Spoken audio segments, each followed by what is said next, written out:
திருவனந்தபுரம் மாநகராட்சியில் பாஜக வெற்றி பெற்றிருப்பது கேரளாவில் ஒரு புதிய அரசியல் அத்தியாயத்தின் தொடக்கமாக கருதப்படுகிறது.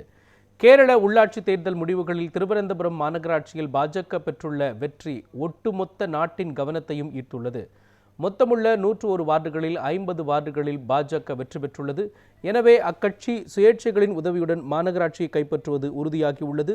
இதன் மூலம் திருவனந்தபுரத்தில் கடந்த 45 ஆண்டுகளாக இருந்த மார்க்சிஸ்ட் கம்யூனிஸ்ட் கட்சியின் ஆதிக்கம் வீழ்த்தப்பட்டிருப்பதால் இந்த வெற்றி அனைவரின் கவனத்தையும் ஈர்த்துள்ளது.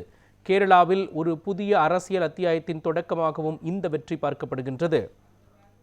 காங்கிரஸ் நாடாளுமன்ற உறுப்பினர் சசி தரூரின் தொகுதிதான் திருவனந்தபுரம் என்பதும் பாஜகவின் இந்த வெற்றி விவாதிக்கப்படுவதற்கு முக்கிய காரணமாகவும் திகழ்கிறது.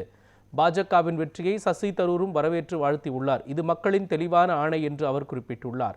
பிரதமர் மோடி இந்த வெற்றியை கேரள அரசியலில் ஒரு வரலாற்று தருணம் என்று மகிழ்ச்சி தெரிவித்துள்ளார். இந்த வெற்றி அடுத்த ஆண்டு நடைபெறவுள்ள கேரள சட்டமன்ற தேர்தலுக்கான சாதகமான சூழலை உருவாக்கியிருப்பதாகவும் பாஜக உற்சாகமடைந்திருக்கின்றது.